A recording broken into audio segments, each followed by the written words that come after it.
Hello everyone, my name is Sam.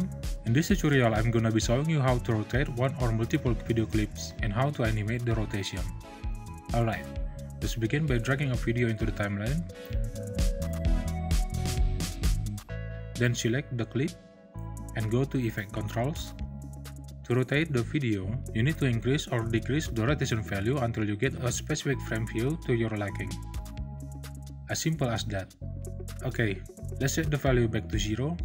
So, what about if you want to rotate multiple clips? Rotating a lot of clips one by one in the timeline takes a lot of time to do.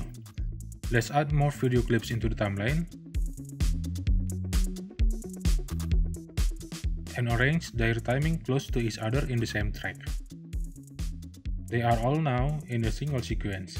To be clear, let's first rename this sequence as main sequence. And now we are going to rotate all of the clips within the main sequence. Firstly, we need to merge them all to become a single clip for the timeline. To go for it, select all clips you are going to rotate, right-click, select Nest, give a name for the nested sequence and click OK. You can now see them in a new nested sequence. If you open the nested sequence, you will see the original clips, but they've all become a single clip in the main sequence. It means that Premiere Pro allows you to fill a timeline with any sequences. Alright, now let's rotate them all at once. Make sure the clip is selected and head over to the Effect Controls, then change the rotation value until you get a view you want. And if you would like to get rid of these visible black borders, simply increase the scale value until they're gone. Like so.